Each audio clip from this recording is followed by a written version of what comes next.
Hi, good evening, and welcome to THFC Till I Die, the King, the Queen, and the Godfather, the debut show. And tonight we are going back. Get your flat cap ready, get your canes ready, get your Bovril ready, because we don't have any TV, Netflix, or Facebook. We're going right back to the 1800s, back to when our great club was formed.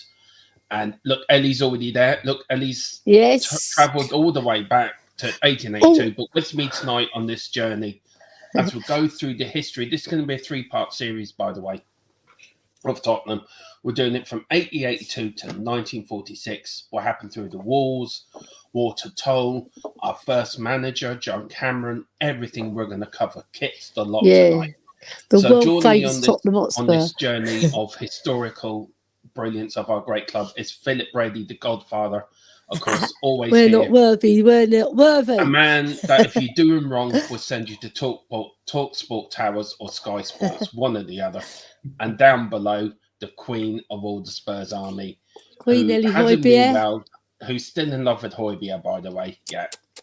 He's now come home from the World Cup and then he's now cooking him He chicken is. soup. I And am. a bit of Greek food to get him He's ready. joined for the me new in my season. COVID house. Yes. Anyway, I've Philip, just recovered, actually, everybody. I've just recovered. I Yeah. tested positive yesterday, tested negative today. yeah, Come on. Ellie's the Bye-bye, fastest woman. COVID. Yeah, Ellie's the fastest woman in England or in the UK, in the whole world to get over COVID in one day. Yes, So 6 days. yeah, 6 days. Yes. I'm going to start with Philip first. Philip, how are you this evening, sir? And it's nice to be back streaming again, isn't it? Yeah, it is. Yeah, it's nice to have a break in the World Cup. Make us look forward to the quarterfinals starting tomorrow. But yeah, I'm looking forward to this. I mean, the history of Spurs has always been a great passion of mine, and it's great to have a chance to probably, a lot of the younger fans mightn't be aware. They're aware of the recent history, the last 20 or 30 years, but going back 125, 140 years now, as it is, I think some people will have their eyes opened to some of the antics and things that happened along the way. It's quite you can write an Agatha Christie novel about it. I think. Hello, I can hear myself. That's it. Now I can't hear myself. Good. Anyway, Ellie, apart from you, how are you? And how are you? Are you looking forward to getting back streaming again? Have you missed it? I'm just so happy to be back because I've missed it. It gives you a buzz when you talk about Spurs, regardless. But I've been like to Dublin, as you know. We met up in Dublin, and it was my 60th birthday. You, about that. You made me ill, Mrs. Well, I'm saying that you made me ill. So we've got crossfires there. The only thing, I love Dublin and I love the Guinness factory, but I love Spurs as well. So glad to be back on the stream, Dermot. And Philip, we're not worthy, the Godfather. No, and I watched Philip and his band at the Darky Kelly's. It was fabulous. What a great night that was. And I do apologise for my husband Theo falling asleep. That's okay. I tried to wake him up, but he likes heavy metal music. Do you know what I mean? Ellie, do you want to actually tell that story? Because you told me it is. If you want to, it's the most funniest story I've ever gone. You've got to tell it. Well, basically, he fell asleep, and I was trying to wake him up, and the lead singer of Philip's band. It wasn't the lead singer. It was another guest singer. He was a really lovely Irish man with a lovely Irish accent, I must add. And he goes, well, we got Ellie here today. She's enjoying her 60th birthday. Happy birthday to you, Ellie. And her husband, who's fallen asleep on her. It just shows you, 60-year-old woman hasn't got the same pull as a 21-year-old woman. No. Anyway, as we move on very quickly. Move on. Very quickly, it's the first chance the three of us have been together since our 24-hour stream, actually. And before we get into Philip, can you take over for a minute while I get a big cough up? Yeah, I mean the stream there, which we held on 2 weeks ago almost now, it was an absolutely unprecedented success. We set a target of €1,000. I'm delighted to advise that figure has been smashed. Yes. Gone way over. Come on. Thank you to everybody who contributed, everybody who tuned in and watched part of the stream. It was 12 hours, but it seemed like 12 minutes, you know? Yeah. And great. I mean, Brad Matthews tuned in for an hour and stayed nearly the whole night. You know, he told us how he loved to play guitar and all this sort of stuff. So it was great. And everybody came on, the various girls from the charity in Wexford, Mia and Ollie came on, and Kuva came on and talked about their experiences with ASD. And it was someone who hasn't had that much experience of it. It was an absolute eye opener, and I must say it was really good. And I think the book is closing on the charity tomorrow, I think, Dermot. Yeah, it is. And then the money will be presented over. But I think the ladies are coming on tomorrow just to have a final roundup and have a chat. See how things have been going since. It was a great night. Really well done, setting it up. And I must say, Dermot, big up to you, man, for starting all of this. It was fabulous what you did, you know, and those ladies coming on and saying the mammies of all the autism advocates for autism, it was marvelous. And my daughter Angela, she started crying when she heard those ladies talking about how that money's going to help. But it's not just the money, it's the thought of all of us joining together under your guidance, Dermot, because you're the one who's suffering from it. And the ladies really do appreciate all the help that you put towards that. And my hat goes off to you, mate. My hat goes off to you because you're an angel. You're an angel. Well done, I did Dermot. it because I don't did it for this. I did it because there's other people suffering and everyone's suffering and they need the extra help. And it's because of you they're getting their help, you know, because people feel your passion for it. And me and Philip do as well. Well, look, it's very, very kind of you. I don't know how to take it, but thank you. No, honestly, Dermot, you're an angel. Also, when we reach 1,000, any money we make up from our out of the money we make out of the like super chats and memberships, 10% of that will be going to the charity every month. So that, and also that's so good. If you become a Patreon member as well, a percentage of that will automatically go into the fund for the charity as well. So the girls are on tomorrow. Christine's on with another mammy. The book closes tomorrow night, so the link is in the YouTube channel. So please hit that link. Let's get to 1,200 at least before the book closes tomorrow. Just another 200. I'm going to make my donation in a little while. I've got my card ready. Ellie's the woman at Barclays Bank. Anyway, should we get on with the show tonight and welcome a few people in? If I hit these, Philip, do you want to read them? And then you, Ellie, read one and then we interchange. Yeah, we'll interchange. Yeah, lovely. Okay, Corey Boy 85 says, hey, good hey, gonna start singing. Yeah, good man, Corey Boy. There you go. Hope you're gonna enjoy this show, a bit of a history lesson. Corey Boy. Get something out of it.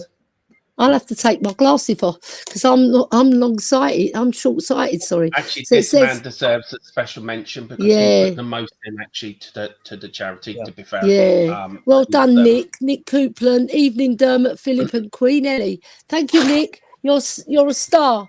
We really appreciate that. And Corey Boy 85 again. What a crap 24 hours yesterday. Doctors with wee man had tonsillitis. I'm back this afternoon. Now it's scarlet fever. Oh my God! Don't know how he's gone. Oh dear! Oh dear! I was hearing that today. Scarlet fever is quite rampant at the moment. Ooh, and that Corey Boy, look out! Tuck him up in bed with a hot drink, and look after him. And I hope to God he gets better soon. Yeah. Read him a Spurs story. So then Corey Boy 85 says. Big up all. Big up as well, Corey. And then Moon Dogs. Good evening, Philip. Moon Dog. Good evening, Philip and Ellie. Good evening to you. He knows that I love Hoy beer as well. He does. He actually sent me a Hoy beer pluck. I've got it downstairs in pride of place. Very good. So now we've got, well done, Moon Dog. Andrew Gregory, another star of our channel. Congratulations on how much you raised, guys. Brilliant. Thank you, Andrew. Corey Boy, love my Spurs history lessons, right? We'll be asking questions later, so take it all in. We're having an exam at the end of this. Yeah, we should do another quiz.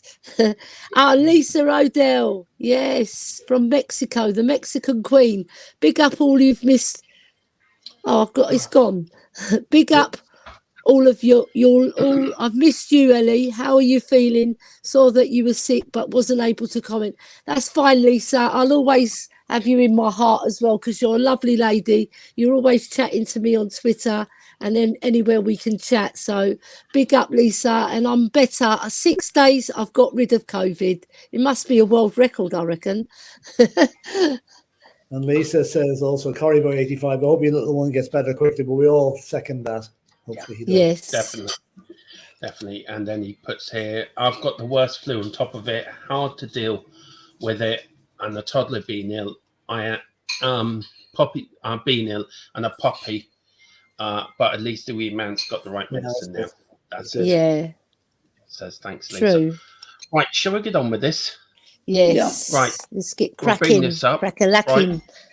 We're going to start the formation early years. This is the original photo. Well, Wow. actually, it isn't the original photo, actually. I'll get the original photo for you in 2 minutes. Have you sort of digitally enhanced that one then, Dermot? Yeah, I have, yeah. Yeah. This is actually... Wow. This is, they look like coppers. Yeah. They do. But that was it. But anyway, this is the original name, Hotspur Football Club. The club was formed on the 5th of September 1882 by a group of schoolboys led by Bobby Buckle. And then if you look, Bobby Buckle's on the bottom row, second left there, if you can spot him. Mm-hmm. I take it the boys in the stripes are the goalkeepers. Yeah, they must be. Or they've been let out of Brixton prison. Or somewhere, yeah. So anyway, this about Buckle now. Buckle was one of the. I'll let you read this out. Gentleman. You want to read this out, Philip and Ellie? Yeah. Bobby Go on, Philip. Was one of the founding members of Hotspur. He was also elected the first ever captain of the club at its inception, just 7 weeks before his 14th birthday. He was featured in the club's first known lineup and is Tottenham's first recorded goal scorer on the 20th of October, 1883. Wow. He's one of the legends of the club, you know. He served in varying capacities and was involved in many of the red letter events of the club's early history. He served on the committee from 1884, was appointed honorary secretary and treasurer in 1890, and was elected to the first board in 1898. 2 years after that, at the turn of the century in 1900, Buckle resigned from the board after overseeing the adoption of professional status, the formation of the limited company, and the move to White Hart Lane. So, you know, he spent 17, 18 years of his life, really. Wow, as dedicated. And he 25 goals and 53 appearances in 13 years. Didn't make many appearances, really, when you work it out there. No. 3 or 4 a year. But, he's probably doing really. Things. Yeah. But just to give a bit more meat on the bones to Bobby Buckle's involvement, you know, he was involved with a crowd of lads who went to St. John's Middle School and Tottenham Grammar School. And they were all about 13 or 14 years of age. And they decided to form they were members of the Hotspur Cricket Club, right? But they decided they wanted a football club so they could continue playing sports during the winter. Because at that time, once the cricket season finished, that was it, you know, in September. So they gathered around the lamppost on Tottenham High Road, about 100 yards from the old White Hart Lane. Now, which way, I don't know, is it north or south? And they agreed to form a football club. Now, the date of the meeting is unknown, but the reason that the 5th of September 1882 is down as the official date Tottenham was founded was the day the 14 boys paid their sixpence membership, right? 6p, 6 pence, 6 old pence. Oh, my God. Now, that money that was for a year, 1 year subscription. And that money went to buy wood for the goalposts and the flag posts. The tape, there was no crossbars in those days. So they put a tape or a rope on the crossbar. And in fact, one of the goalposts is still in existence. And I would love to know where that is, because that is worth an absolute fortune, I would say. Yeah. It was made by one of the fathers of the members, one of the young lads. And it was him that suggested the name Hotspur for the club. So the 14 young lads founded that club, and they held them. Sorry, I'll get this right. I'll get a bit confused there. They used to hold meetings in various areas around Tottenham, and eventually they sought the assistance of John Ripshire. Now, John Ripshire is another man that's played a huge part in Tottenham's early years. He was the warden of the local YMCA. Okay. And he taught Bible classes at the All Hallows. Now, can you imagine today's players going from training to a Bible class? Somehow I can't remember. Yeah. He became president of the club and the treasurer, right? And he presided over the first annual general meeting and 21 members at the club. Now, Ripshire continued as president until 1894, and he supported the club through its formative years. He was really the guy that organized everything, got it together, got the stability that he provided, helped the club survive at a time where other football clubs that were coming along were coming and going with monotonous regularity. But Tottenham were able to stay there and grow organically because John Ripshire was a real steadying influence. But he was the warden of the YMCA, but unfortunately they were kicked out of the YMCA because one of the council members was accidentally hit in the head with a soot-covered football from one of the lads messing around. So that was the end of the YMCA. Right? They then moved on to a church-owned property, which was called in Northumberland Park, where they stayed for 2 years. Then they moved to the Red House. And the Red House became the offices of the club for another 5 or 6 years. And it was actually only demolished in 2016 before the new stadium was built, you know. And Philip, my brother said we used to play in red. No, I don't think so. Yeah, we did. And that is actually we actually did, Maybe we did. I just find it strange thing it's anything to do with red in Tottenham, you know. Do you know what I mean? I'll bring that up now because Ellie actually brings on the good because my brother's quite a historian when it comes to Spurs as well. Ellie, do you want to read all this out? Because if I can read it, it's very small, but I'll try and read it. The Hotspur Football Club started life in 1882 with it's very small. I can't read it. It's too small. I read it. The Hotspur Football Club started life in 1882 with an embroidered H surrounded the shield on their chest.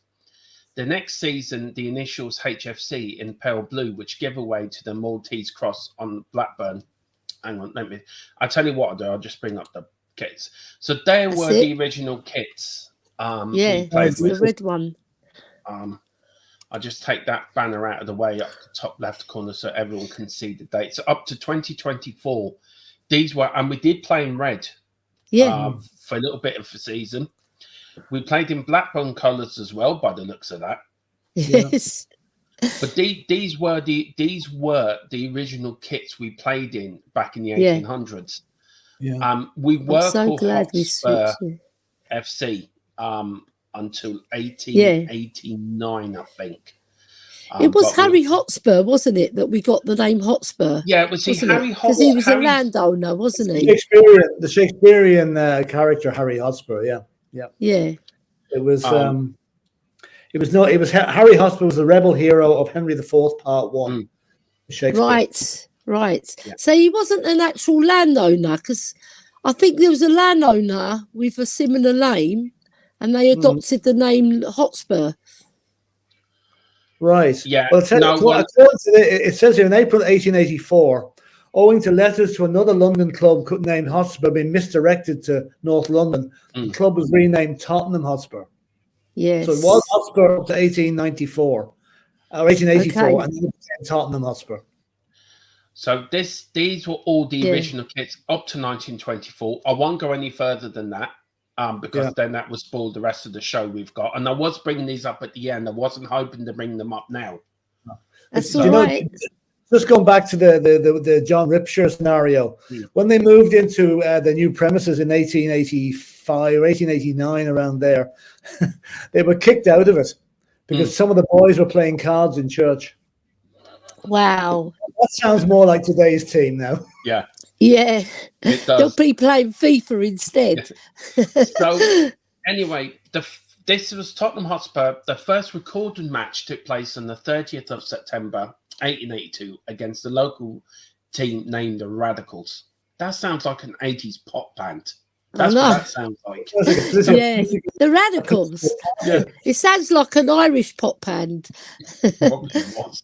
Which Hotspur lost 2-1. And as Philip says, in 1884, the club were renamed Tottenham Hotspur Football Club. The team entered their first cup competition in the London Association Cup and won 5-2 in their first competitive match on the 17th of October 1885 against a company works team called St Albans, where I used to live. Yeah. The club's fixtures began to attract interest of local community, and attendances in its home matches, which were being played on Tottenham marshes at this point, increased in 1892.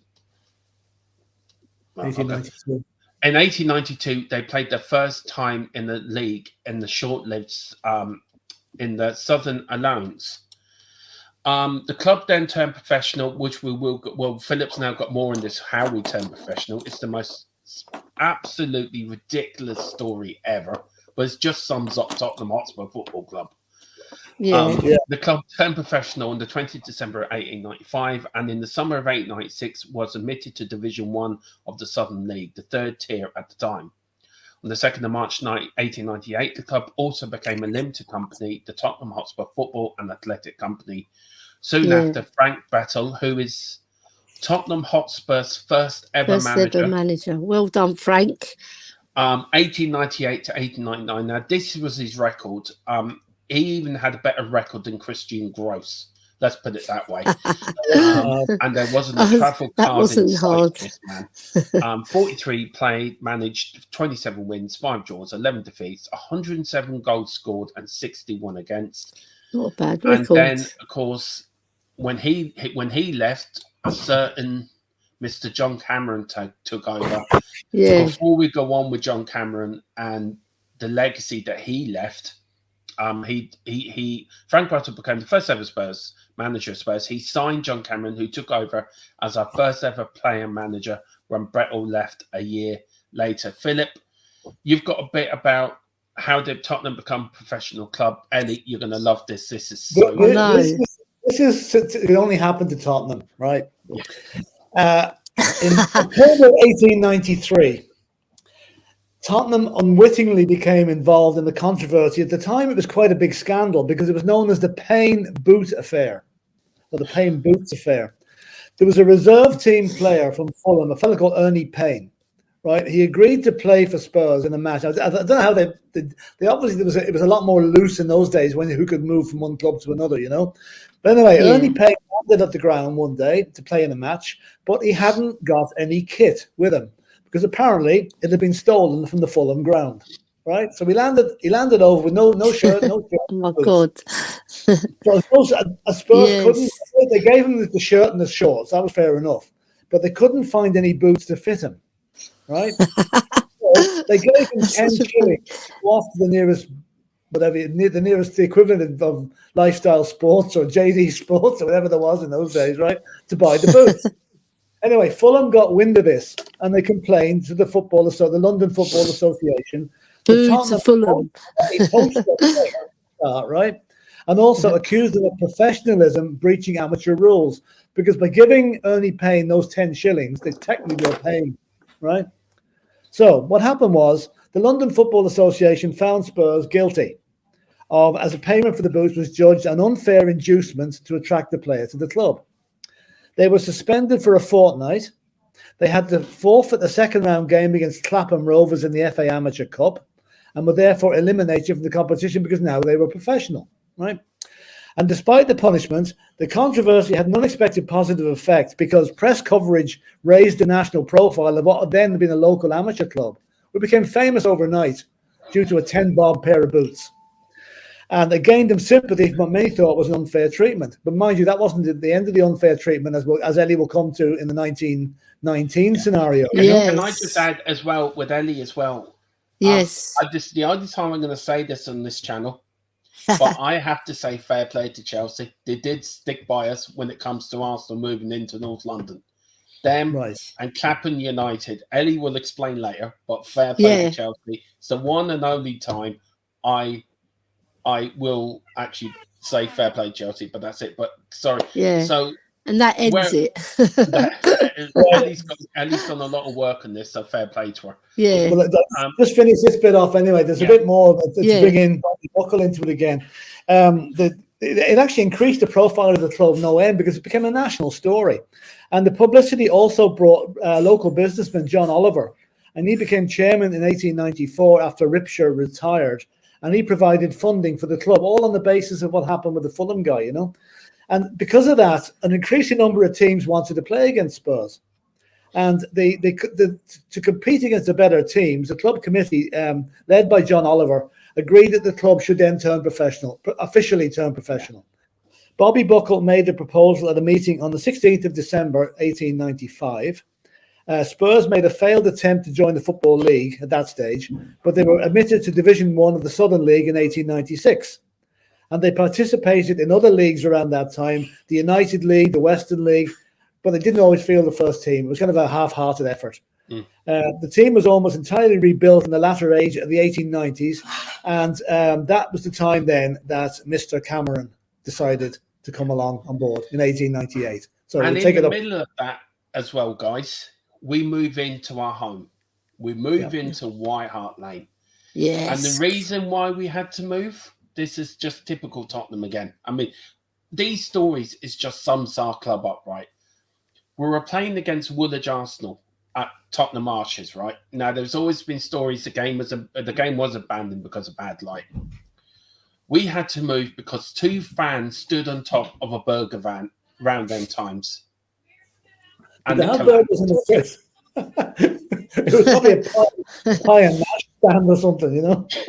And that is why we had to move. Jesus. The only reason we moved then to the pub, behind the White Hart pub, and so you just took over for a minute. Yeah. Mr. White Hart, hold on now. I'll just get my bearings right here. Yeah, John Cameron took over on, became a limited company in March 1898. And just a few facts and figures behind that.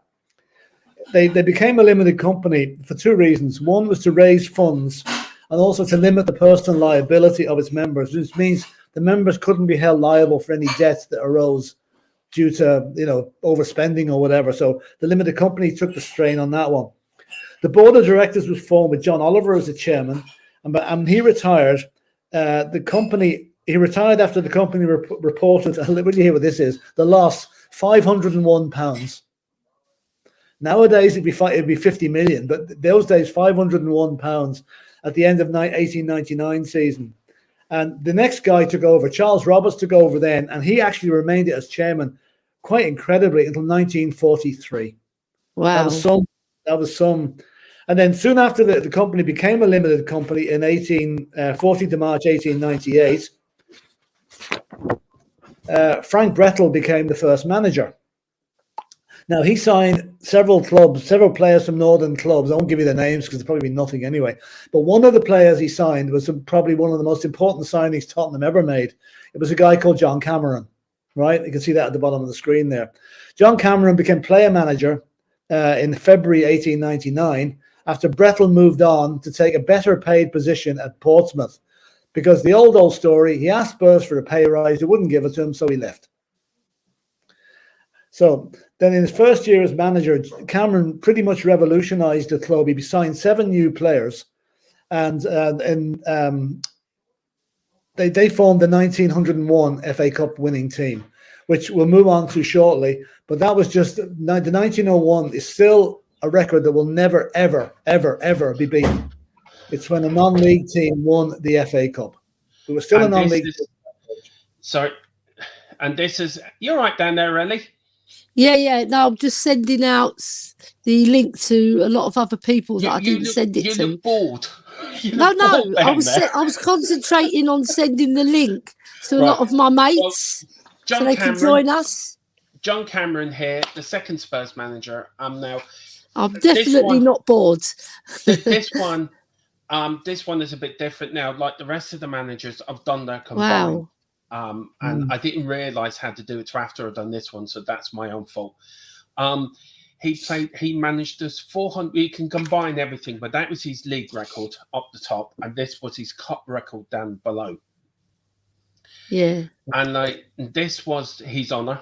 He was manager from 1899 to 1907, and then his honour was the FA Cup. And then Ellie, do you want to take us through this cup run? Yeah. And thank you for Philip for taking over. So Ellie, over to you. No, it's okay. So FA Cup 1901, we were the only first and the first non-league team to win the FA Cup, which is a remarkable feat when you think about it. A non-league club winning the FA Cup. It's never been repeated.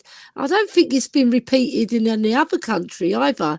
So to my knowledge, I might be wrong, but in England to win the FA Cup is prestigious. And like we started off with drawing with Preston North End on the 9th of February 1901, and the replay we won 4-2, which was fabulous because when you win a replay away from home, that's great, isn't it? Because you think they hold you at home and then you beat them away, so it's fabulous. And we won 4-2, and then we played Bury and we won 2-1 on the 3rd of February 1901, and then after that. So after that, we played West Bromwich Albion and we thrashed them 4-0. Well done, Spurs, beating the Brummies. And that was played at Villa Park. And that was played at Villa Park. Brilliant. And 8th of April 1901, that was. And then in the, this have been the quarter-final against Sheffield United. No, it's the final, Ellie. Final. Oh, right. Sorry, I didn't see that. Yeah. So the final, we played Sheffield United and we drew 2-2. And in the replay, we played at Crystal Palace Ground and there was more than 114,000 people. And you can see the programme then by John Piggott. No relation to Lester Piggott, obviously, I don't think. He may be. But it was played at Crystal Palace's ground. And look at the stadium. It's got no roof on it on most of the sides. And to win the FA Cup anyways is remarkable in any year. But to do it as a non-league club is amazing. This is actually a picture from the first game, from the 2-2, and then look at the way the penalty area is sorted out. There was no penalty area. The penalty area is totally different to what it is now. You see, it's a massive line across. So wherever you fouled somebody in that area, it would be a penalty, I presume. Yeah. The rules were different. Then, of course, and hang on, let me do that. Sorry. This was the picture from Bolton where the replay was down at Bolton, up in Bolton, and this is a picture of the second game, and of course, then that's the cup final team. So, Ellie, do you want to go through the team first? Yeah. So the cup final team in goal, we had George Clawley, not George Clooney, thank God. Then the right back was a Scottish man called Harry Arentz. The left back was Scotland's Sandy Tate. So quite a few Scotsmen there. And then the right what's that? Right hand? Right hand. Is that what it was called then? Right half, sorry. England's Tom Morris. And then at centre half, we had Wales's Ted Hughes. Nice Welsh name there, Ted Hughes. Left half was Wales's Jack Jones. Wow, he sounds like a singer, doesn't he? Right winger, England's Tom Smith. There was a famous Liverpool player called Tommy Smith, wasn't there? I presume. Yeah, and then inside right was Scotland's John Cameron, who also was our manager. And then you got centre forward Scotland's Sandy Brown, and inside left was Scotland David Coupland. And left winger was Ireland's Jack Kerwin. Come on, the Irish. You see, we needed an Irishman to make it final, didn't we? And I wonder if that David Coupland's is related to Nick Coupland, who's in our chat tonight. Just big up, Nick. And I will be in touch. Big up. So and obviously he was the player manager, John Cameron, wasn't he? You see, there's a lot of Scotsmen, Welshmen, a couple of Englishmen, and an Irishman. That's what you need to win the FA Cup these days. And also there is a question within there, right? Yes. And the question is, this is only for the chat. This is not for us. No. What is the link between the 1901 team, the 61 and 62 team? There's a link between them 3 cup finals. I know it, but I'm not going to say it. I know it. Philip knows just it. While we're waiting, we're waiting on an answer for that quick. Can I just go back slightly, just back chronologically, just back a little bit? Just a couple of interesting facts as to how Tottenham got White Hart Lane back in 1899. They were leasing the ground from the brewery chain called Charrington's, right? Yeah. And Charrington had a nursery where the ground was. So they actually bought the freehold of the ground for £8,900 and bought an extra bit for $2,600 for another bit at the end. The ground has never, ever been officially named. It was never, ever an official name of White Hart Lane. It just became known as White Hart Lane as time went on. Yeah. So they didn't register it, Philip. Is that right? They didn't register it as White Hart Lane. Name for the new stadium either. So I think it was known as the Gatsby for a little while. Then it was known as the Hotspur Stadium for a little while. Yeah. And then it just become known as, because of the pub, White Hart Pubs have just become White Hart Lane. Now these are the pictures of the first ever game at White Hart Lane. Wow. I mean, it's so different, isn't it? Yeah, there's Ellie. Ellie's in the stand. Yeah, I'm in there. I'm a Spurs lady running on the pitch. By the way, all the grounds in the Premiership are known as Anfield and Old Trafford and everything. I think White Hart Lane is the most romantic, or something about that name. It just grabs you. It's a fabulous name for a ground. It really is. It is. That is, I think, if I'm right, that's White Hart Pub. If I'm right. Yeah, it could be. Well, the one there. Which is now the corner pin, if I'm right. Yeah. Right. Which is now called, it's not actually called the corner pin now. It's actually called, I won't say it because it's an advert for them, isn't it? But that is, and then this is the second picture then of the first game, which is a bit more, I think that might be the West Stand. I think the original West Stand. Yeah. But look how they were dressed. I mean, the referee looks like he's going out for dinner. Seriously. Don't think Conte like them playing with their hands on the hips like that too much now. You know what I mean? That's what I was just going to mention. He looks like he's having a day out at the seaside. So anyway, so we won the FA course. Then, of course, we won the replay 3 now. And I've just given the question away, but there's the Cameron Smith and Brown. But the link. Where's the link? So if you can name me the link. Tom Smith scored. Well done, Tommy Smith. And Sandy Brown scored, and of course John Cameron. And the referee was Arthur Kingscott of Long Eaton, and the linesman was C. Squires and A.G. Hines, and the kick-off was at 3 o'clock. I couldn't find any footage of that final anywhere. Probably wouldn't be any.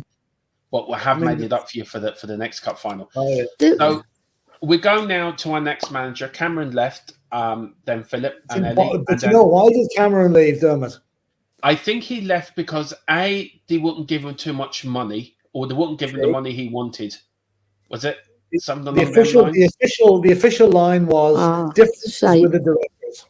In other words, he asked for a pay rise and was told to do one. Was Daniel Levy in charge of the club back then? I was going to say, was Bill Nicholson around negotiating, because he was very good with the money? You sure the Daniel Levy's grandfather? You mean it wasn't Levy's great grandfather? Anyway, it was. It's in relation to Levy's anyway. There's no harm in being shrewd. No, there is no harm in being shrewd at all. No. And then Fred Kirkham become our second manager. He only lasted the season. I'm not surprised with those stats. Not a really good record, really. There is there, guys. Really, it's quite abysmal. He was actually a referee. He had no managerial experience at all. He walked straight into that job from being a football referee. Oh my God!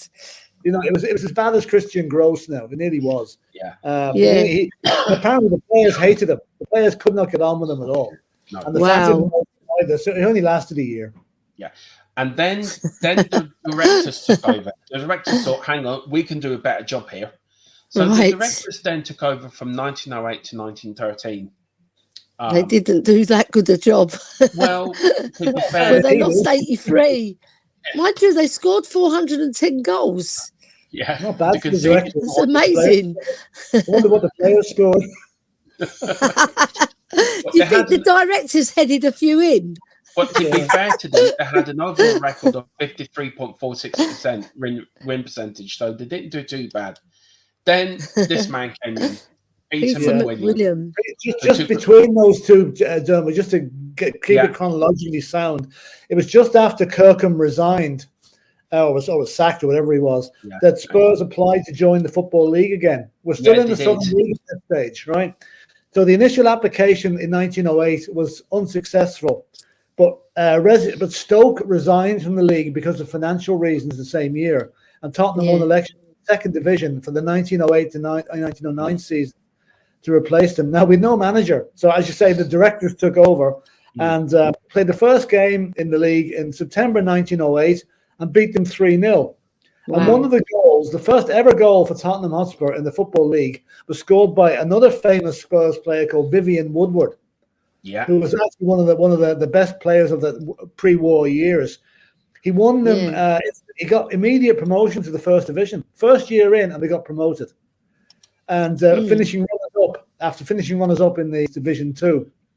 And then before the start of the football season, once again, Vivian Woodward, who had been a stalwart, decided to leave football altogether. He did. And we struggled without him. And we avoided relegation in the last game of the season by, you'll enjoy this, Ellie, we beat Chelsea. Yes. And Billy Minter scored. It's going to come up later as well. Yeah. And a former Chelsea player, Percy Humphrey, scored. And the good news about that goal was it sent Chelsea down instead. It did. Yeah, so, and this is my future son-in-law who's a Chelsea fan. Boo! Now, why we're bringing Peter Am I going to let him in my family? Why we're bringing Peter McWilliam up here? He took over just before the start of the First World War. Now we have got some stuff on the First World War. I found some stuff, but this was his overall record, and we will come back to Peter McWilliam. Because he did, as you can see, his next honour was he won us our next major trophy. He did manage us twice, so he did come back and do it again. But that's for later on, and that's another sort of story around it. So Pete McWilliam took over. Of course, then we had the outbreak of the First World War, guys. Yeah. So I just want to bring this up, and getting this up rarely brought a tear to my eye. Because there's 3 pages here. These are all the players that played for us that went to the First World War. Now, some of these players died, didn't come back. Yeah. So, Philip, do you want to read these names out? Because I think they deserve to be read. Yeah, I think all these guys, we're not sure. I think about 50% of these guys did not come back. That was about the average. Such a shame. Harry Bagg, George Bowler, Thomas Collins, John Flynn, Arthur Grimsdale, John Hebden, John Pearson, Alf Hobday, William James Minter, Billy Minter, William Oliver, Frederick Ingram Walden, Findlay Weir, Ed Lightfoot, George Huntley Badenoch, Edward John Bassett, Ernest George Bowering, James Hunter Caldwell, James Chalmers, Ernest Coquet, John Joseph Curtis, Edward Downey, Thomas Tyndall Fitchie, Thomas Foreman, Patrick Gallagher, George Gemmell, Bertram Tollett Gilboy, Alexander Glenn, Frederick John Griffiths, Alex Roderick Haig Brown, Bob Hewitson, Percy Humphreys, John Jarvie, John Henry Lunn, William Henry Lloyd, Ernest Henry Newman, Alexander McGregor, James Mould, Charles O'Hagan, George Clark Payne, Alexander Steele, Alexander Gilchrist Tate, the most famous of them all, Walter Toole, which we'll be talking about later, Solomon Archibald Wilson, Norman Arthur Wood, and the already mentioned Vivian Woodward. Yeah. And here is a picture of Walter Toole. Yeah, got a picture of him as well. Yeah. What a lovely man. Very handsome.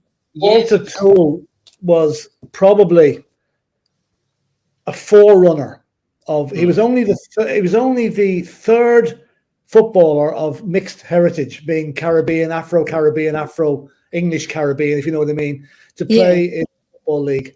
Now, he only played, depending on that, it says 10. There's a train of thought that he did play an extra 20 matches for Spurs, but that's not been verified. He did. He played in the reserves, Philip. Yeah, he did. He did. And the reason he couldn't, the reason he was in the reserves was he was playing against Bristol City one day, and the Bristol City fans did what is now commonly called racist abuse. Yeah. He never really he handled it very well. He was very, very, took it well. It was prejudice against his colour, and that's exactly what I was going to read out there. He was brilliant, but he dropped soon after the abuse at Bristol City. He dropped out of the first team and found it difficult to get back into the side again. And in 1910, he moved on to Northampton Town. Yeah, so he basically only played matches for us, but he is still an absolute legend in Tottenham terms. And in fact, there are numerous monuments to him. He was actually featured on coins and stamps as well, and he's actually in the Football League Hall of Fame for his exploits. He became he signed up for the army in let me just see when he signed up. He signed up for the army when the war started in 1914, and he became the first Hampton Town player to actually join the army. Wow. And he served in the Middlesex Regiment, and he rose to the rank of Lance Sergeant and fought in the Battle of the Somme. Then he became second lieutenant. Now, for a black man to become a second lieutenant in the army at that stage was quite remarkable, because it just didn't happen. Yes. And he was praised for his gallantry. He was a very brave man. He led 26 men in a raiding party during 1917, and he was eventually killed 6 months before the war ended in 1918. Now, they tried to get him a military medal for all his exploits, but conveniently, the application could never be traced. Yeah, God, that do you know what? If you watch Joanna Lumley, because she was born, I think she was born in India, if I'm right. And she was talking about the Gurkhas, because her father was a Gurkha. I know I'm coming off subject, but it's the same sort of thing. It was in those days, people of colour, they didn't get recognised, and they done so much good for the British Army, and it's a shame that happened, because we know it happened, and it probably still happens to some extent in other armies today. It's happening in the World Cup. It's happening everywhere. Yes. Even here, it says here in this thing, it's the first ever report of racial abuse actually at a football match. And this bit here, the match report, I read this bit because this bit really gets me, and it's fair play. I take my hat off to them. It says here, the match report of the game away to Bristol City in October 1909 by the Football Star reported DD was headlined. A football report DD emphasized how Toole remained professional, composed despite the intense provocation. He is Hotspur's most brainy forward. So clean in mind and method as to be a model for all white men who play football. Truly was the best forward on the field. However, soon after, truly, as Philip said, was dropped for the first team and found it difficult to get sustained run back in the side.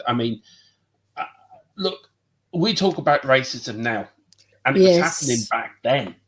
Yeah. So we haven't really moved forward much as a society from 1909 to now. And do you remember back in the summer there, Spurs played Rangers in a friendly? That was for the Walter Toole Cup. Yeah. Now, they played it in 2004, but Rangers won that 2-0.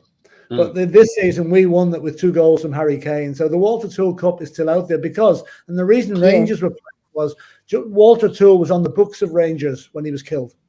He was going to play for them after the war.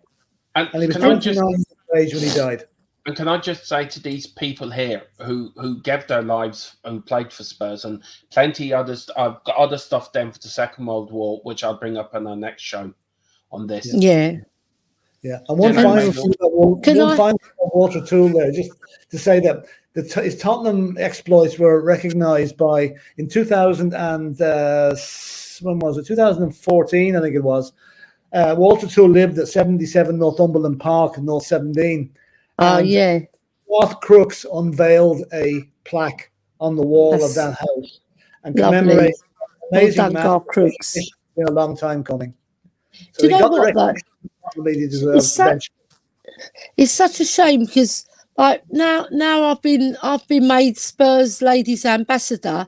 I'm going to be representing the very people that are going to be it's a shame, an indictment of our society that I'm going to be representing her game too as well.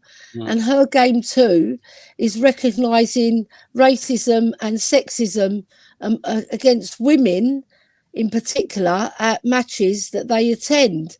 You know, any form of abuse, be it a player or a spectator or a referee, lineswoman, whatever it is, it has to be stamped out. And these authorities have to make a stand against the people that are doing it and the countries that are doing it.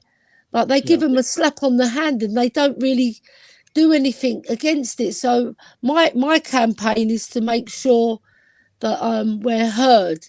And we're an award-winning, her game too is an award-winning gold member. So, you know, all the work that's recognised just for the men and the women, you know, it's important that we represent everybody, you know. I mean, I'd like to make a 1 point before we move on from this. All the players here, 50%, just think about 50% of them died. They didn't come back. They didn't come back. And Walter's body was never found. No, and you know, it's a shame. as well as 50%. I like that name, Solomon Upton and Archibald Wilson. Wow, and Vivian Woodward. It makes you. Some of these won't be no more than 15, 16, 17 years of age. Yes, it was 15. They were General Haig's cannon fodder. That's basically what they were. Yeah, they were. Some of them are 15. You think of a 15-year-old going off to a world war. 15. I know. But it's so sad. They lied about their age. They lied about their age, but nobody was looking too close. No. Can I just say, may they all rest in peace, all of them. Yeah. And I'm rest sure, in peace. And I'm sure. And we're proud of all of them. Well, I'm sure Ellie is thankful for what you did for England as for Ireland here, and a lot of Irish people fought in the First World War as well, because we had our own troubles over here with the Rising and then the War of Independence and everything. So there was a lot going on at the time. But look, we'll move on to sort of happier times now. And I mean, look, we will come back to this. So from our inception, 1882 to 1921, we'd only won 2 trophies, but it was 2 prestigious trophies. Yeah. And you've got to take your trophies when you can, because to win it as a non-league club, though, is amazing. And people should really praise our club for doing that. And we don't get enough praise. Right. Anyway, Peter McMillan's, we're back in 90. We've gone through the war years. We've gone. But people seem to forget, in 1990-20, we won our first ever league championship, which was the Division 2 championship. Yes. And we actually done the unofficial double in 1990-20, because we also won the charity cup, which was like, there was 3 cup competitions back in the days. So we did the treble. Cup, there was the FA Cup, there was the Charity Fund, and then there was the Charity Cup, which we Spurs. It was the Charity Shield. Well, Spurs won 2 cups that year, won the league and won the cup. So we unofficially won the double in 1990-20. Then in 2021, guys, this is the Tottenham side that won the FA Cup. Well done. And they look smart, don't they? And it was I love the crest badge. It's set in the badge, isn't it? Which was also, nice. It was the first time we actually wore that badge, the cockerel, on our chest. Very nice. Year. So it's right by the Ellie, heart. You did 1901. So Philip, do you want to do 1921, the cup run to the yes. Final? January. The January first game, a nice comfortable win against Bristol Rovers, 6-2. Come on, 6-2. City 3 weeks later, got hammered 4-0. And then third round, different in those days. The teams came in earlier. United. United, my God, 1-4 in February. And That then was a good Aston day at Villa, the seaside, wasn't it, lads? 3 home games and 1 away so far. Beat the Villa 1-0. In the semi-final was in Hillsborough, and we beat Preston North End, which is a bit unfair that, Preston didn't have too far to travel to that game. Spurs had a long journey up. Then we beat them anyway. And Preston North End were a good side then, weren't they? The final against Wolverhampton. Funny how we seem to end up in finals against Wolverhampton Wanderers. But, that was the cap. Just very quickly, that was the official program. That's on the page now. Brilliant. And that was the original badge. That was our original badge. That's so artistic. That program, brilliant. And then, do you want to talk through the team, Philip? There, the cup final team. Okay, a lot of Jimmys in this one. The goalkeeper was Scotland's Alex Hunter. The right back was Tommy Clay from England. Another right back was Scotland's Bob McDonald. Then we had England's Bert Smith, another Englishman, Charlie Walters. The captain was Arthur Grimsdale, who was also English. Jimmy Banks and Jimmy Seed were the two of the midfielders from England. Jimmy Cantwell. Must be some fun with call. You couldn't call Jimmy on the pitch because no one would know who you were talking to. We all turned around, excuse me. That's probably the best name of any player that ever played for Spurs. Bert Bliss. You wouldn't get a better name than that. God, Bert. Jimmy Dimmock. He's blissful. Jimmy Dimmock.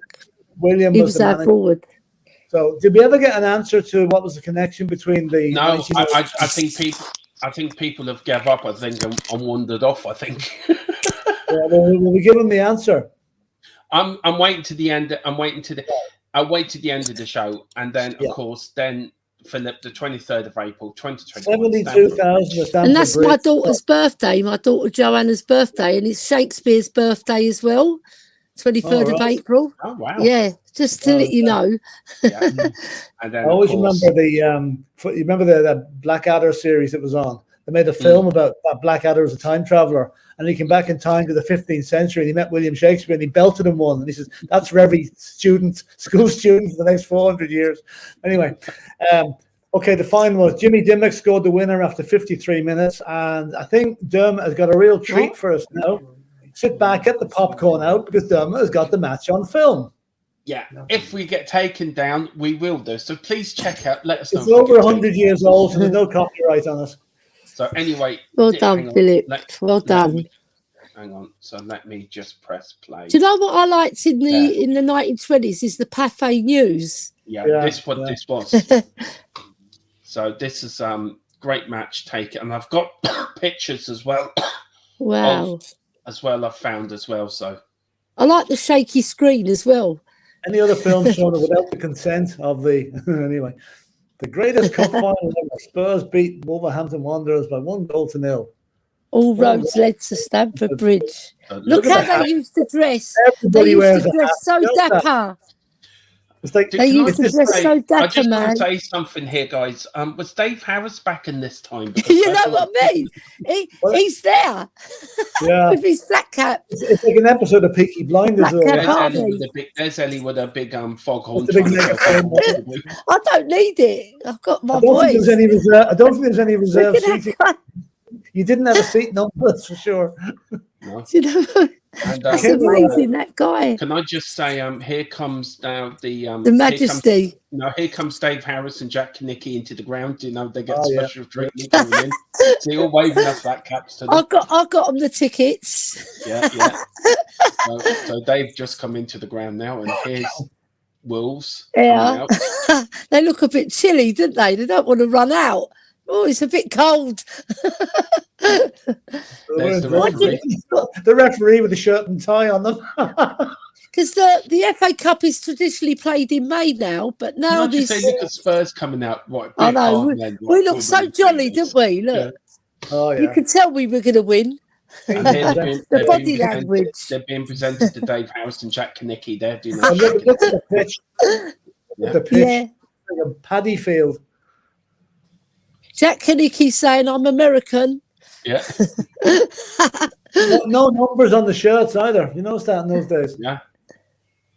Oh, look at that. Jack Kinnicky's doing all the stats as well.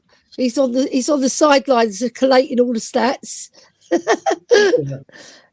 God, yeah. And David plays- Harris is saying, "Sure you will, sure you will." That match wouldn't be played now if. And apparently, this is the Australian cricket side that came over that won the Ashes that year. They were invited to the cup Oh my God! Everybody used to dress so dapper, didn't they? They were like going. It's like going to a wedding. Yeah, there is. I don't know. Can you imagine John Motson doing the commentary to this now? Couldn't you? He'll be getting together with Jack Kanicki doing all the stats. I don't think there'll be action replays in this anyway. That's for sure. Yeah. Oh, Nelly. Where's the VAR official? Where's the VAR official? Yeah. Exactly. That was a penalty. Wow. I didn't tell the guys I found this, so I knew it's fantastic. To give Ellie a bit of a treat. This. I know. It's so nice. And there's Dave. You can see Dave up in the corner with the cup there talking to. There's Dave. Look at my dad was born in 1927. Yes, so he was 6 years after this. But my mum was born in 1931. Originally played this was Stamford Bridge back in the day. Wow. Wolves goal in peril. I like the way they put up like the Charlie Chaplin things. Well, people used to go to dates at the cinema just to watch this Ellie back in the day. Yeah. Brilliant. I would have gone. And stayed there and watched it 5 or 6 times. Look at the crowd on that stand there. That's unreal. I know. All the crackling as well from the camera. I wonder if they could digitally enhance this. I say to make it clearer. Yeah, I say they can. I think they can, can't they? Yeah. It's a great bit of footage. I'm really chuffed I found it. Fantastic. Do you know what? Goalies hang on to the ball too long now. They could be charged into the net. But as you notice, the goal area has changed now. It wasn't like it was in 1901. Yes, it's gone to the 18-yard box, hasn't it? Good punch out by the keeper there. And 6 yards. You know what? I always like goals scored outside the penalty box. Tottenham's goals now. Here's Dimmick scoring for Spurs. Dimmick outside left. Go on, Dimmick. Go on, What do you guys like? Yeah, look, go see. On, Dimmick he's done a Ricky Villa, hasn't he? Yeah. I think what happened was the ball got stuck in the mud. There's Ellie. That's my dad. But he wasn't even born. He was in Cyprus, my dad, then. He wasn't even in England. I can't get over. Look at them. They're all I'm so glad my dad supported Spurs, because when he first came to England, he went to the Arsenal with his mates. But he didn't like them. He didn't like them. You know what, Ellie? They keep waving to Dave all the time here. Dave's they do. Back in the 1920s. I think the goalie's David Harris's dad. You have a conversation. David Harris's dad is lovely. I haven't met him yet, but I'd love to meet him. And there's Dave up there with Jack now. Dave's dropped something. There you go. Thank you. Guys, it's my anniversary on the 20th of January, right? 40 years married. 40 years. Right. And here's Wolves on the attack again. Just to let you know, I've been with one man for 40 years. 40. I think I deserve the FA Cup for that. I just can't get over the crowds there. The crowd 75. I wouldn't say Chelsea have had a bigger crowd since. No. Wow. I think back in this day and think, how did we get them all in? I think they're all Tottenham fans. They have to. Yeah, but there was no such thing as tickets. You just turned up. It's cram as many as. Did you remember the first FA Cup final at Wembley? Yeah. Look at the line. The line is drawn all wonky. Can you see it? He must have been on the pitch the night 2 years from Wembley opening. The first Wembley Cup final was from 1923. Cleared. I tell you one thing. Look at the referee there, VAR. Yeah. And look, imagine if VAR. And here's the famous pitch invasion, all running to Mr. Yeah. Harris. You can't do that. It's funny, you know when. Ellie, what are you doing running, kicking that fella up the arse, Ellie? Stop it. You know what I mean? I didn't like him. He supported Arsenal. There's Philip just wandering with me. We'll let Ellie go. Yay. Do you know what? You see, they all dressed dapper, but they were all hooligans in those days running on the pitch. Yeah, they're getting a cup final medal. And there's Spurs. Go on, lift the cup. Yes. It's like it's not nothing. You know, when they do it now, they lift it up and then there's fireworks and there's a band playing. You know, it's just, here we go. We won the FA Cup. Woo! I wonder what they're saying here. Is it God Save the King? Anyway. Yeah. Oh, there you go. That was fabulous. That was brilliant, Dermot. I really hope you enjoyed that because I did. Yeah, I did. It's fantastic. Hello, I don't know what's happening there. Sorry. Okay. So anyway, we win the FA Cup. We're all great. And then Peter McWilliams leaves. And we're all sad. And then that brings us then. Now, hang on. Where are we going? Sorry, 21. So we've skipped Ellie's bit. So we're going to go race all the way back. 19. Go back. Now, behind this story now, this is the start of the rivalry between Tottenham Hotspur and Arsenal. Why do we hate Arsenal so much? Now, I'll read a bit of it, Ellie. Doesn't take much, does it? What I'll do is I'll read the first bit and then I'll let you come in to explain. Yes. You and Philip to come in and explain the next bit. But just to give a background to it, right? So on the 4th of August 1914, the UK declared war on Germany. Nothing new there. And entered what was to become known as the First World War. At the time, it was believed that the World War would be over by Christmas. And genuinely, they did believe that. Yeah, they did. Went in and says, we're behind by Christmas. 4 years later, they were still at it. Sadly. And it was more like, I've done history in the First World War, and it was like they fought themselves to a stalemate. That's what happened in France. They fought themselves to a complete stalemate. For a good few years, that actually one would move 2 foot and the other one would move 2 foot. It was just ridiculous. The amount of lives. Just quote Blackadder there again, Dermot. Yes. Blackadder, 10,000 men died in the valiant effort to move the general's drinks cabinet 2 feet closer to Berlin.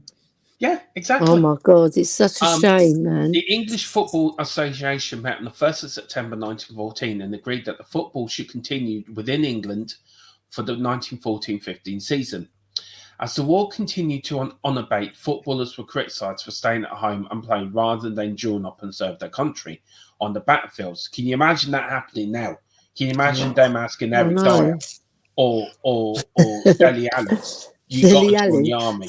They tell you to beat off. Do you know what used to happen there? There used to be women going around handing out white feathers to the guys. I think it should be of army age. They'd hand them out white feathers and call them cowards. And that caused so many people to go and sign up for the war, for the army. Yeah. Rather than join up and serve the country in the battlefields of France. Throughout the season, attendances dropped and the number of footballers eventually signed up to fight for the country. Now, at the end of the 1914-15 season, Chelsea and Tottenham finished in the bottom 2 places of the First Division of the Football League, whilst Derby and Preston finished in the top 2 in the Second Division. Now, at any other time, these teams would have simply swapped places. You know, note that back then it was 2 up and 2 down. Arsenal now had finished 6th in Division 2. However, 2 things happened. Firstly, it became apparent that the game between Manchester United and Liverpool on the 2nd of April 1915 had been fixed in Man United's favour. Yeah, all right. And the upshot of that was that Man United avoided relegation by 1 point, thus denying Chelsea a place in the First Division. The following season, Tottenham would have been relegated anyway of the outcome of the Manchester United-Liverpool game. Now, Ellie, I'll read up now to, you can jump in any time you want. The English Football League Association suspended first-class football for the duration of the war. Local leagues were organised when Arsenal and Tottenham playing in the London combinations. Thoughts of match fixing, promotion and relegation were forgotten for about 4 years. The First World War came to an end on the 11th of November 1918, known as Armistice Day. But this time, the 1918-19 season had started and the regional leagues would have been played to a conclusion. There was much talk how football would be organised for the 1920 season. The London clubs considered continuing with the London combination. There were talk of the Southern League coming back with football leagues to create a truly national league, and Blackpool proposed an extension of the first division to 22 teams, along with an extension to a season to include more Saturday games, midweek games. Suffered from poor lights due to the early kickoff times, as there was no floodlights. This proposal by Blackpool was reported in the Athletic News, a Manchester-based weekly sports news, who introduced a new twist. They mentioned an election and that Chelsea, Tottenham, and Arsenal would have an interest in it. Now, Ellie, this is where it gets a bit complicated. Yeah, to say the least. Now, to give people a bit of background, the Arsenal man, if I'm right, Ellie, was a Tory MP. That's right. Now, we can blame the Tories. You can blame the Tories for a lot of things. Right? Yeah, I will. But I don't think you can blame Boris Johnson or Rennie Sunak No. or Theresa May for this. No, you But can't. do you want to explain to people what the dirty, rotten, sodding wankers did down the road from us? Yeah, what did they do? Basically, they lobbied him and they sort of bribed him in a way.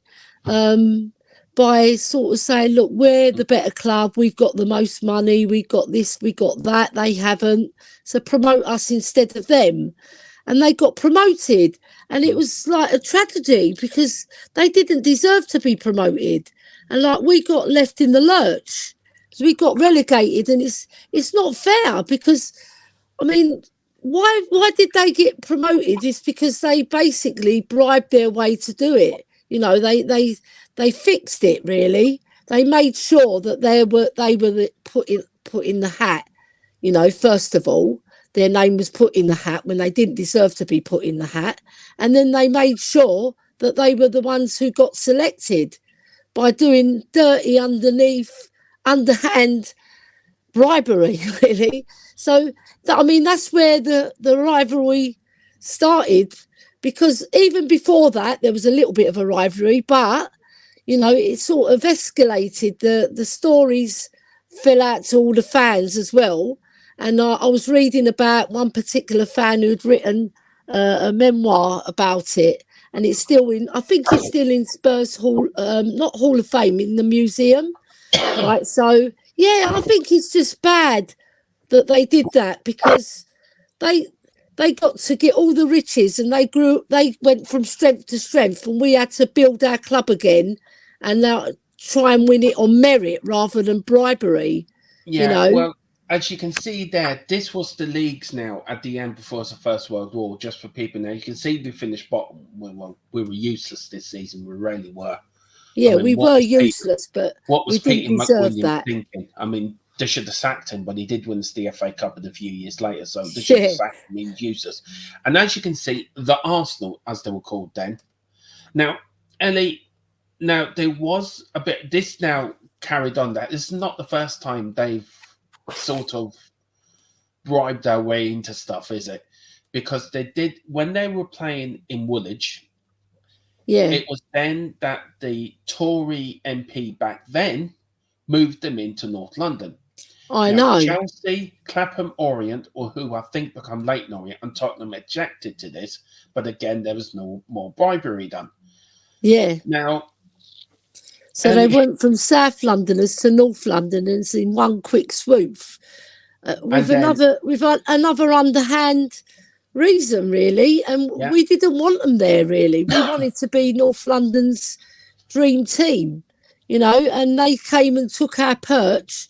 And one thing I'd like to add is that their name was Square Dial. Their first ever name of the Arsenal was not Woolwich Arsenal. It was Square Dial.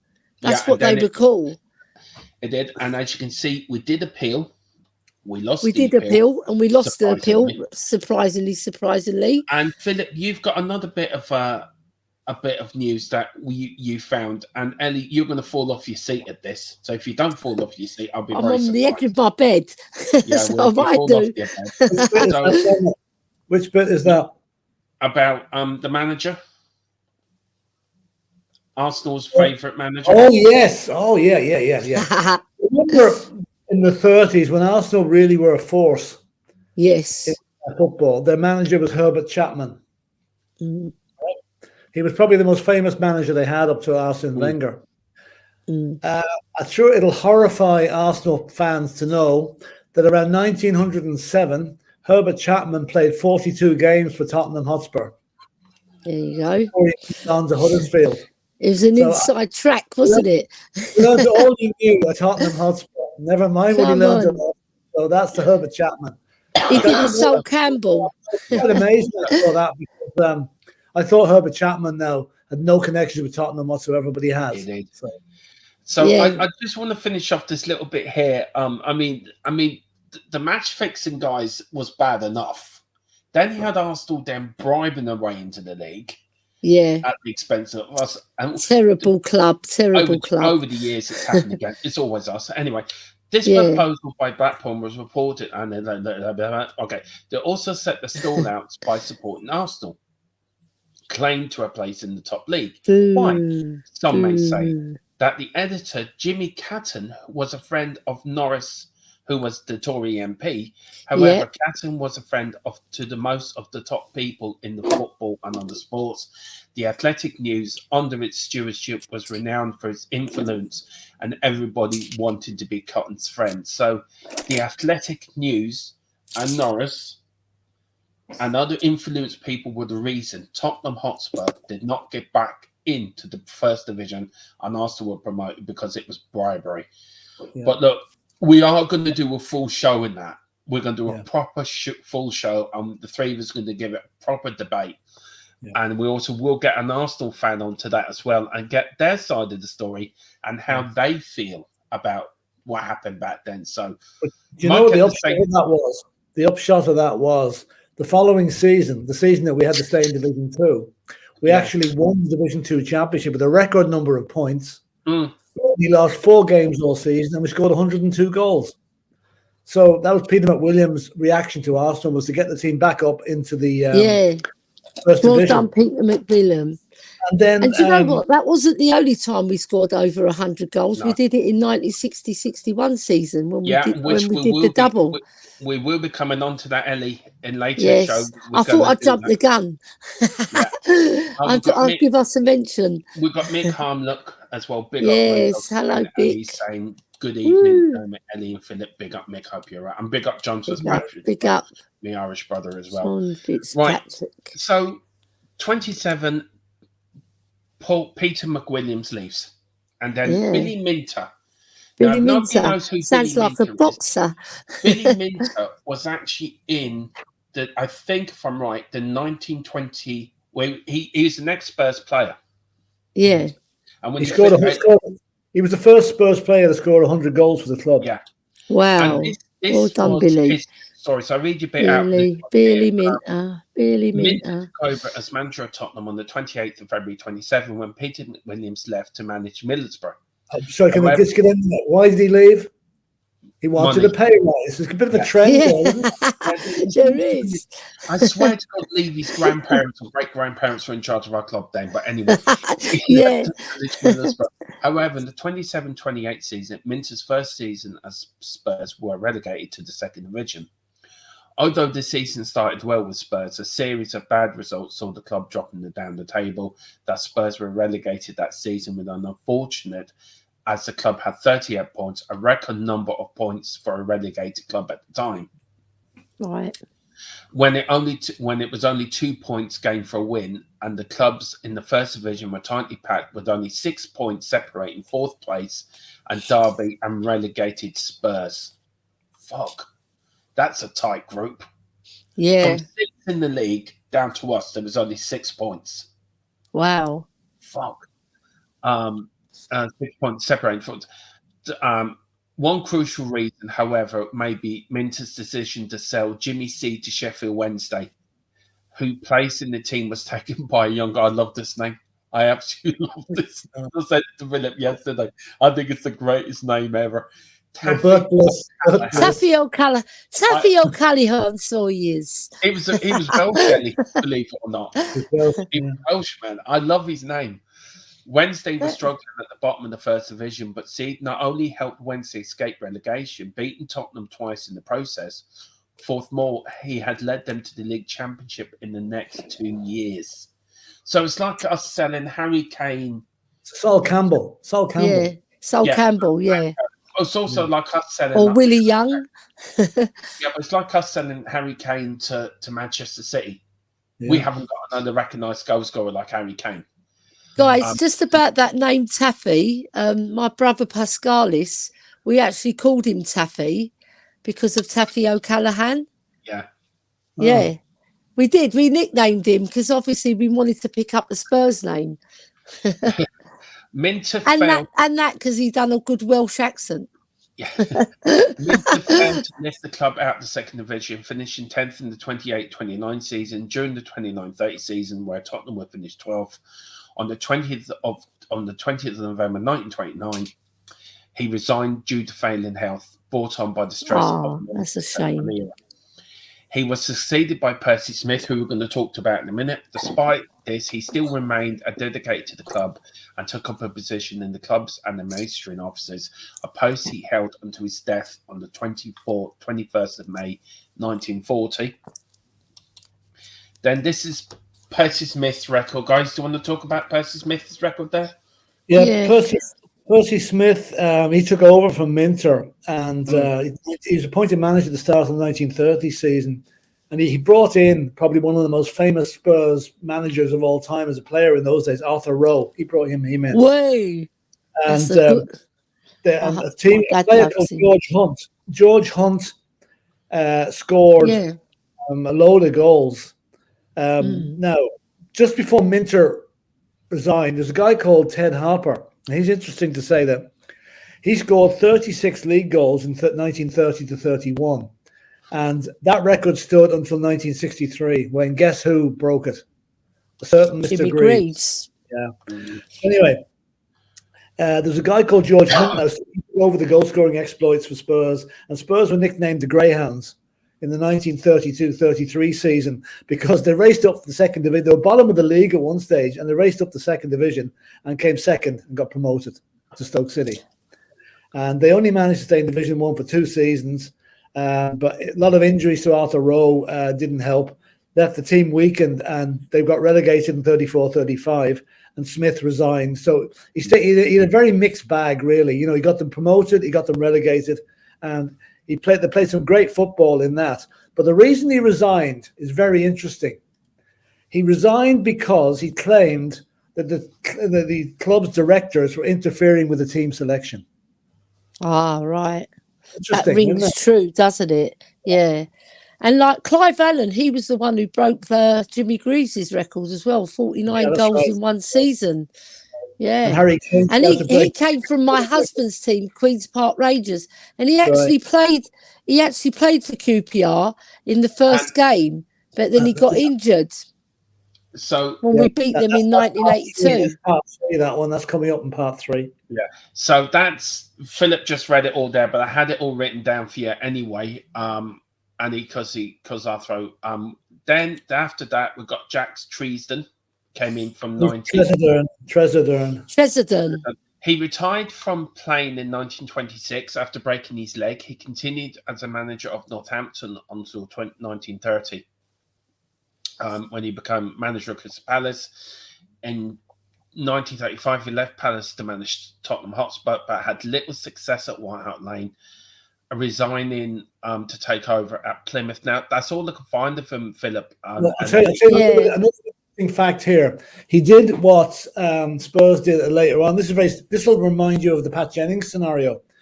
In 1937, Tresedern replaced the George Hunt, right, with a guy called Johnny Morrison, right, who was a goal scorer, right, but the fans loved George Hunt. Yeah. So what did Tresedern do? He sold him to Arsenal. What an idiot! What an idiot! Sorry, Jack Tresedern, you don't do that sort of thing. He left in April 1938, and he went down to Plymouth Argyle because he knew he was going to get sacked at the end of the season, because the fans wanted him out for selling George Hunt to Arsenal. So again, there's a trend that runs through the whole history of the club. Selling players to Arsenal, we don't need to. So anyway, they got Pete and Matt Whelan back. This reminds me of Sugar getting noisy. We don't learn. To appease the fans. So we've got Pete and Matt Whelan back again, who won us the FA Cup, of course, in 1921. In 1938, McWilliams returned to manage Tottenham once again and started to rebuild the team in an attempt to lift them out of the second division. He promoted many young players to the first team from the nursery side at Northfleet, including one Bill Nicholson. Yes. However, his second stint at Tottenham was again interrupted by World War II, and the war effectively brought his managerial career to an end as he returned to the North East in 1942. By the time the war had ended, he decided that he would be too old to be a football manager and retired from management. So one of our early successful managers had retired, and then after him came Arthur Turner. Now, Arthur Turner took over on the resignation of Fred Kirkham in 1908. The directors of the club decided not to appoint a new manager. However, Turner took responsibility in the main for running the side until 1912, when Peter McWilliam was appointed manager. Turner remained at the club and ensured its continuance during the First World War. Once again, in August 1942, Turner took over as manager and steered the club through the remaining period of the Second World War and the most difficult time in its history. Although the Football League had been suspended during the war years, a fixture list of cup competitions and friendlies were fulfilled, in the main due to Turner's efforts to ensure a full team was always fledged. In 1946, he was succeeded as manager by John Hume. Turner continued to serve the club until his death in 1949, a period totaling some 43 years. Now, guys, I don't know if, Philip, you want to talk a bit about the Second World War, because I know you got stuff what happened. There's not a huge amount to tell, really, except that we had to undergo, because the league was suspended in 1940. As you said there was friendlies and cup games just to keep the morale up, really, because the fitness grim from that time with the Blitz and everything, So what happened was Charles Roberts, who had been chairman since 1898, he died in 1943, and he was replaced by Fred Bierman, who was literally still involved with the club up to the time of the Scholar takeover. So that was the Bierman, Richardson, and what's the name of the other crowd? There was another family involved. I can't remember. Richardson. Wales, yeah. Yeah. So they powers that be. But Spurs had to share White Hart Lane with Arsenal when Highbury was being requisitioned as a government, and the Arsenal ground was used as an air raid precaution centre.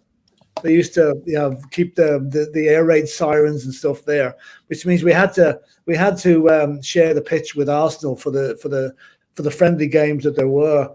And I don't think Tottenham was damaged. I don't think the ground was damaged by the Blitz. I never heard any damage been done to it. No. But the fact that it was 1946 before things got back to normal again, and but just one thing I want to mention, just slightly before this. In 1938, Tottenham played in the FA Cup against Sunderland, and they had an attendance in that match of 75,038 people. And that record stood until the UEFA Cup Champions League game against Monaco in 2016 and 17. But that game was played at Wembley with 85,000 at us. But I don't think that counts because it wasn't played at the ground, No. So it just shows you the support Spurs had. And we come back for part two from 1946 on. That is the start of the push and run era under the great Arthur Rowe, and when the likes of Bill Nicholson, Alf Ramsey, Len Duke come in, and all these guys came into their peak and won us our first league title in 1951. Yeah. I just want to go through a couple more pictures here, guys. I'm going to go through everything up to 1947. So, of course, this was one of the earliest photos. It's nice. There's Buckle there in the corner with his moustache looking a bit mischievous. That fella He's looking a bit Charlie Chaplin. That fella at the back there, that cap looks a bit weird. That's Charlie Chaplin. That's David Harris's dad. Isn't it? Yeah, all right. Okay. He's got his flat cap on, isn't he? That is the original first and second teams of 84-85. Yeah. This was the 1897 team. Look at the guy just landing out at the front. I'm just going to relocate that The battery's about to go. I'll be back in a sec. I'll move in. And then we go there, and then of course, then we go. This was part of I think the late 1800s to the early 1900s, Ellie. Yeah, that's better. The man at the front with the tash looks well dapper. Yeah, he's very well groomed. Yeah, and of course, this is the 1901. Look at that. This wow. Is the 1901. That's so brilliant. And that man's sitting there. He looks so smart. That's John Cameron. That's John Cameron, yeah. The one on the left, yeah? Yeah, without the tash. The young guy, yeah. He looks so dapper. He does. And then this is the 1911 12th side. So this is now 10 years before we. I mean, look at that. There's Water Tool. There, sitting there. Yeah. It's amazing. Look at the fella They look all so smart. Look at the fella sitting next to Water Tool. He looks a bit weird. Yeah, he does a bit. He looks like one of the goons. You know, one of the goons. And of course, then we'll go up. Then this is the 2021 Cup final side. Of course, the first time we've wore the emblem on our shirt. Minter standing at the back there. He was injured, or he wasn't playing in that match. Wow. The goalie looks very robust, doesn't he? Yeah. He does. You wouldn't like to meet him down the dark alley. And of course, this is the 1947 side. And of course, I wonder if you can name any players in there. I can name 3. Bill Nicholson. Don't name them yet. Don't name them yet. See, we're going to have a little competition for 3 of us. I can name 3. How many can you name? Right. All right. I'm just trying to look at their faces. I think I can name 3 as well. I can name 2 anyway. I think about you, Philip, too. Right, I'm going to Bill Nicholson up in the top left or right. And then the Spurs captain of 50-51, Danny Beecham. I can never pronounce his name. Beecham. And I think if I'm right in there, that fella next to Bill Nick might be Alf Ramsey. Yeah, yes. Possibly. Yeah, possibly because he was a short guy, wasn't he? Yeah. But Bill Nicholson just looks like the same, just put with the Spurs kit on. Yeah. You just Philip, as I remember him. You, Philip, who you can name? Right, Dave. Yeah, I can name Ramsey and Nicholson there, but the only 2. And now Len Dukelman could be in there, but I just can't pick him up. Yeah, I think Len Dukelman, he was a stocky fella. Is that the fella? Is that the fella up in the corner near the the moody looking fella up in the corner? Right hand corner. I think it's the one next. I think it's this guy next to the one with the gentleman with the tie. I'm afraid I'm stuck on that one. He looks a bit like Alan Gilzine as well. That guy. He does. Anyway, so it's not him because he came later. That's where we got up to. And look, I've got to do it for Ellie. I'm sorry, I've got to do Go on then. What are you doing? We've got to show all the kits because we've got to. Because we did play in red. Yeah. It's a shame we played in red. That was all the kits up to 2024. And then, of course, this is the famous white and blue. We didn't change much over the years. Very, very plain white shirt and the navy blue shorts. It's a very smart kit. I don't know if you've noticed, between the 46 and 47 season, we didn't play with a badge. No. It's weird, isn't it? What do you know why? Do you know why? Shortages. Yeah, because of shortage of material. Okay. Yeah. So they couldn't sew the badge on, could they? And they didn't find the piece workers. Of course, this is now between 1959, of course, and 87, the famous we've had a few stripes here and there. And of course, then we're going. I like the 80s kits; they were nice. Of course, you've got the kits then of the 80s and then the 90s. Yeah. And then, of course, we've got the kits up to 2020-21. Yeah. And these are all the badges, all the badges we have, logos we have used over our year. So there you go, 21-22 kit. And these are all the logos we've used. Famous logos there, Philip. Your famous logo there. Favorite one? Yeah. I think it's got to be the one they wore in 60-61, which would be the second one there. I think now the second one along. Although I do like the full badge. I like that. I like the full badge. There was one in the 80s. Yeah. Yeah. Me, it's got to be the cockerel with on top of the ball with the lions and the motto. To theirs to do for me is my favourite one. Ellie, for you? Yeah, I like the one that says Andreas Versia. The one in the left-hand corner. I love that one. Yeah. Because I like the lions on the ball, you know, protecting our ball. And of course, that badge there before the badge we've got now, which we've gone back to the original, what we had back in the 70s, was one that I think it's something to do with, it was all different parts of North London put onto the one badge.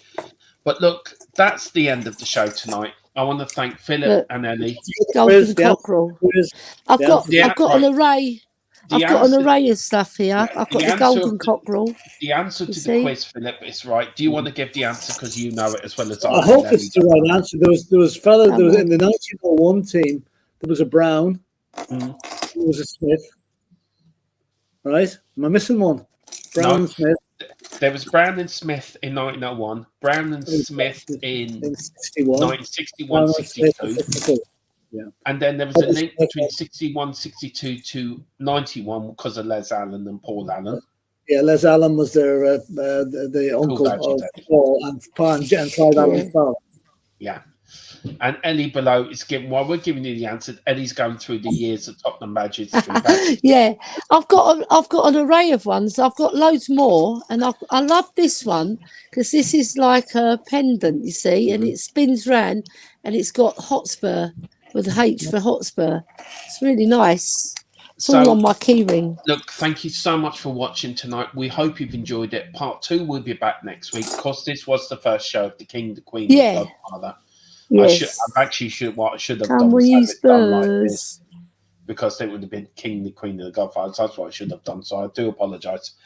Listen, we'll be back on Saturday for a watch along. Me and Mia. Hopefully, Ellie will join us. Yeah, I will be. France. I'll definitely join. Ellie's coming in to referee me and Mia. In case we don't start. I've got to find my iPad because I don't know where I've put it. And then we are back to business next week. We're back with Newspeak is back next week. Ellie's Queen Lady show is back next week. Yeah, on Monday.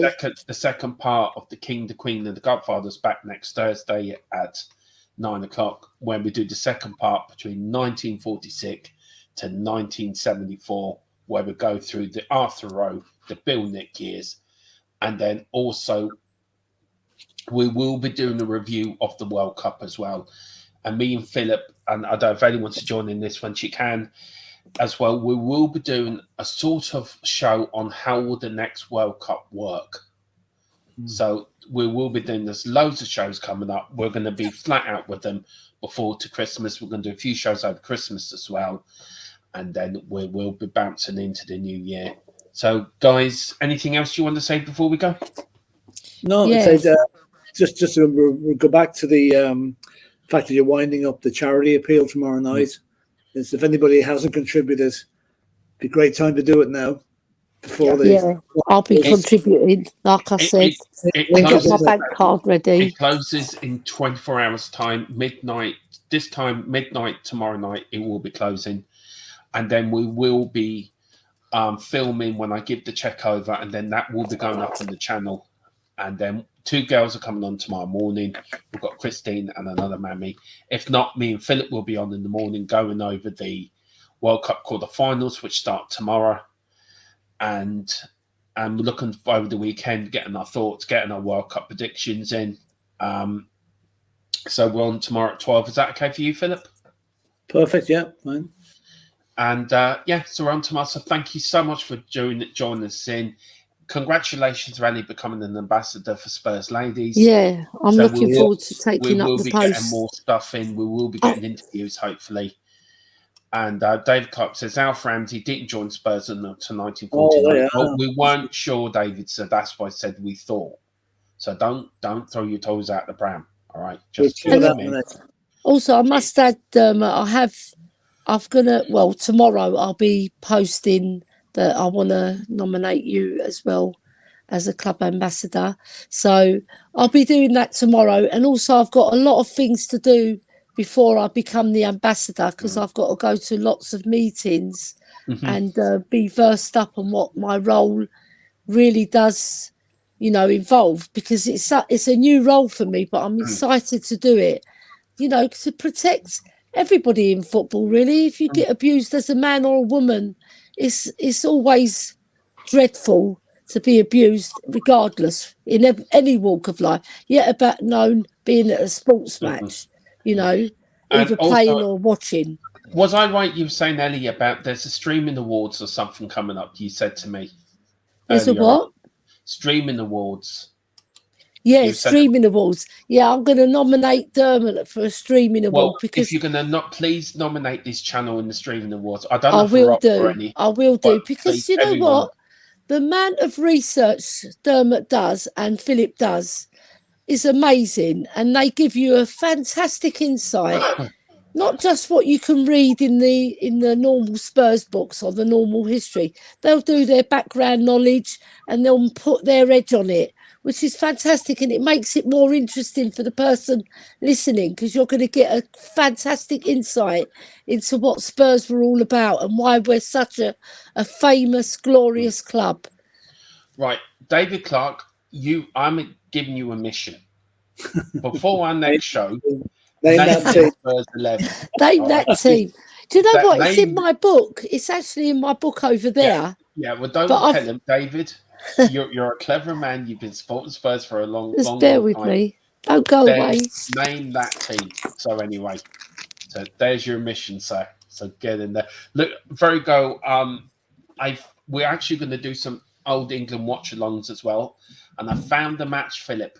England versus Poland, 1974. I found the whole game, and we can use it. Oh, lovely. Lovely. So that is coming next week. It's a new thing on the channel. It's called Old Internationals, England against other people, where me and Philip will be supporting the other team. Ellie will be supporting England. You see that? Yeah. That's Len Duplin. Yeah. Right, and it says 1947 at the bottom.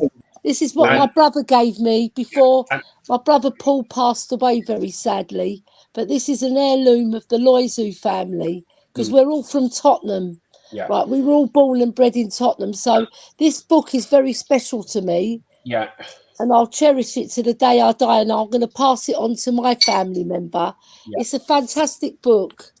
Yeah. And it's got a bit battered and bruised, but I don't care. So that will be next week starting. So the first game on our golden watch-alongs for internationals will be England-Poland 1974 at Wembley. Alf Ramsey's last game as England manager. And we all know what happened that night. Yeah. There's another one from Blast from the Past, Rob Burgess. Yeah. And as we leave you, Ellie's going to start reading the book. Philip's no, do you know what it is? It's because I'm so proud of this book, and it's got such sentimental value to my family, because my brother Paul gave it to me on his deathbed. That's why it's so special, you know, and it's got lots of signatures in as well. It's got Bill Nicholson's signature that he wrote to my brother. You know, it's got a special place in my heart, everybody. Yeah. So that's all. I don't know what I'm saying now. Anyway, listen, thank you for I'm just sorry to take you off left wing. Sorry. Thank you for watching. Hope you enjoyed the show. Please like and subscribe. Guys, if you can stay behind for 2 minutes after the show, I will do. Grateful, Philip as well. And everyone, please let us know about our new intro. There is a new one coming with a timer, which has been done, which will be uploaded for next week. So anyway, enjoy the show. Yeah. We're back tomorrow at 12. And come on, you Spurs. Come on, you Spurs.